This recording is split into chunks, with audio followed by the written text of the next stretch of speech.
साल 1923। इजिप्ट के कायरो शहर का मशहूर कॉन्टिनेंटल होटल।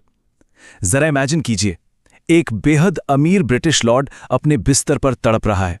उसे बहुत तेज बुखार है और फिर ठीक रात के 1:55 पर वो अपनी आखिरी सांस लेता है। लेकिन सबसे खौफनाक बात क्या थी? ठीक उसी पल पूरे कायरो शहर की बिजली अचानक से गुल हो जाती है। पूरा का पूरा शहर एक घने रहस्यमयी अंधेरे में डूब जाता है। अब इस पूरे खौफ के पीछे एक बहुत ही भयानक चेतावनी थी। Death shall come on Swift wings, यानी जो भी इस फेरो या कहें सम्राट की नींद में खलल डालेगा, मौत उसे अपने पंखों पर उठाकर ले जाएगी। मरने वाले वो ब्रिटिश लॉर्ड कार्नारविन थे, जिन्होंने सिर्फ कुछ ही महीने पहले एक 3000 साल पुरानी कब्र खोली थी। और उनके इस तरह तड़पकर मरने के साथ ही दुनिया में एक ऐसा डर फैला जिसने रातों रात सबको हिलाकर रख दिया। और फिर सामने आता है एक ऐसा आंकड़ा जिसने पूरी दुनिया को सुन कर दिया। 22। जी हां, अगले 6 सालों के अंदर उस कब्र से डायरेक्टली या इनडायरेक्टली जुड़े 22 लोगों की जान चली गई। किसी ने बिल्डिंग की 7वीं मंजिल से कूदकर जान दे दी, तो कोई अचानक किसी अजीब से बुखार का शिकार हो गया। दुनिया भर के अखबारों ने इसे सिर्फ एक ही नाम दिया, द कर्स ऑफ द फेरो, यानी राजा का श्राप। लेकिन शायद आप सोचें कि यह सब शुरू कैसे हुआ। इसके लिए हमें थोड़ा पीछे नवंबर 1922 में चलना होगा। हावर्ड कार्टर नाम का इंसान, जो कोई बहुत पढ़ा लिखा एलीट साइंटिस्ट नहीं था, बल्कि एक बीमार सा रहने वाला पेंटर था जो जानवरों की तस्वीरें बनाता था। उसके स्पॉन्सर लॉर्ड कार्नारवन उस पर 15 सालों में हजारों पाउंड खर्च कर चुके थे और हाथ कुछ भी नहीं लगा था। कार्टर के पास अब बस अपना एक आखिरी मौका बचा था, वरना उसकी फंडिंग हमेशा के लिए बंद होने वाली थी। और वो आखिरी मौका कैसा रहा? अगर हम नवंबर 1992 के उन चंद हफ्तों के घटनाक्रम को देखें तो ये किसी थ्रिलर फिल्म से कम नहीं था। 4 नवंबर को रेत के बीच दबी हुई एक सीढ़ी मिली। 5 नवंबर तक वो पूरा रास्ता साफ कर लिया गया। फिर 24 नवंबर को एक बंद दरवाजे पर एक नाम बिल्कुल साफ उभर कर सामने आया, टूटनखामोन। और फाइनली 26 नवंबर को उस 3000 साल पुरानी कब्र को तोड़ा गया, जिसे सदियों से किसी इंसान ने छुआ तक नहीं था। उस पल को अपने दिमाग में विजुअलाइज कीजिए। 26 नवंबर का वो दिन, कार्टर ने उस बंद दरवाजे में एक छोटा सा छेद किया। अंदर सिर्फ मोमबत्ती की टिमटिमाती रोशनी थी और उस अंधेरे के बीच उन्हें सिर्फ और सिर्फ सोने की चमक दिखाई दे रही थी। जब पीछे खड़े लॉर्ड कार्नारवन ने बेचैनी से पूछा कि क्या कुछ दिखाई दे रहा है, तो कार्टर के मुंह से बस 2 ही शब्द निकले, वंडरफुल, वंडरफुल। और वाकई ये इंसानी इतिहास की सबसे बड़ी आर्कियोलॉजिकल डिस्कवरी थी। अंदर जो खजाना था वो होश उड़ा देने वाला था। 5398 ऑब्जेक्ट्स एकदम सही सलामत रखे थे। 10 किलो का सॉलिड सोने का डेथ मास्क, स्पेस से गिरे उल्कापिंड के लोहे से बनाए खंजर और 130 रहस्यमयी वॉकिंग स्टिक्स। सब कुछ बिल्कुल वैसा ही रखा था जैसा 3000 साल पहले उस राजा की मौत के वक्त रखा गया था। लेकिन कहानी में ट्विस्ट यहीं से आता है। इंटरेस्टिंग बात यह है कि इस दहशत का सिलसिला किसी इंसान से नहीं, बल्कि एक छोटी सी चिड़िया से शुरू हुआ। कार्टर ने एक सुनहरी चिड़िया पाल रखी थी। एक दिन उसके पिंजरे में एक कोबरा घुस गया और उसे खा लिया। अब इजिप्ट के लोगों के लिए कोबरा वहां के राजघरानों का एक बहुत ही पावरफुल सिंबल था, तो लोकल्स में तुरंत ये बात आग की तरह फैल गई कि मरे हुए राजा ने अपना खौफनाक बदला लेना शुरू कर दिया है। और उसके बाद जब लॉर्ड कार्नारविन की मौत हुई तो घटनाओं का सिलसिला इतना अजीब था कि किसी पर भी खौफ छा जाए। इजिप्ट में उनके गाल पर एक मच्छर या कीड़े ने काटा। अगले दिन शेविंग करते हुए उन्होंने गलती से उस दाने को छील दिया।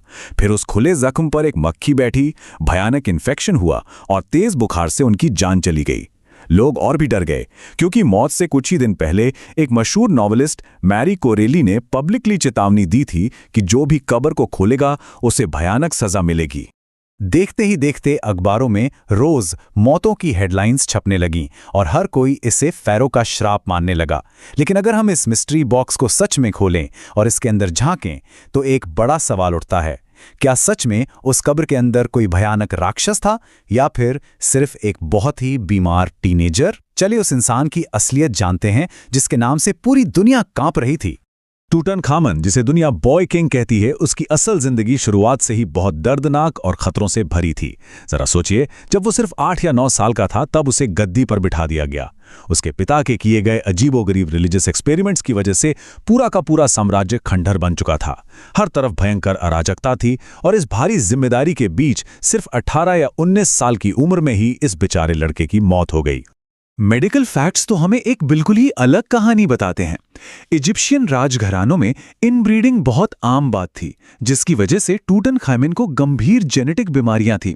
इस सो कॉल्ड राक्षस की हालत डरावनी नहीं बल्कि बहुत तरस खाने वाली थी। उसे क्लब फुट था, यानी उसके पैर बहुत ज्यादा टेढ़े थे। उसे कोलार डिजीज नाम की बीमारी थी, जिसमें हड्डियों में भयंकर दर्द होता है, और साथ ही उसे मलेरिया भी था। आपको वो 130 वॉकिंग स्टिक्स याद हैं जो कब्र से मिली थी? वो इसीलिए थी क्योंकि ये राजा बिना सहारे के एक कदम भी ठीक से नहीं चल सकता था। तो फिर उन सुपरनैचुरल कहानियों का क्या, जो पूरी दुनिया में फैल गई? चलिए थोड़ा सा लॉजिक लगाते हैं और इन मिथकों को तोड़ते हैं। सबसे पहले वो कहानी लेते हैं कि कायरो में कार्नावॉन मरे और ठीक उसी पल इंग्लैंड में उनकी कुतिया जोर जोर से रोने लगी और मर गई।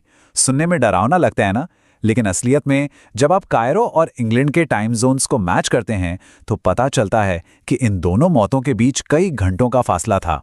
ये महज एक इत्तेफाक था जिसे जानबूझकर रहस्यमय बना दिया गया। और मीडिया में अफवाहें कैसे काम करती हैं, इसका ये वाला किस्सा तो एक परफेक्ट एग्जाम्पल है। एक बहुत फेमस अफवाह उड़ी कि 3000 साल पुरानी उस मम्मी के गाल पर ठीक उसी जगह एक निशान मिला है जहां लॉर्ड कार्नारवन को कीड़े ने काटा था। लोग हैरान रह गए, लेकिन सच्चाई क्या थी?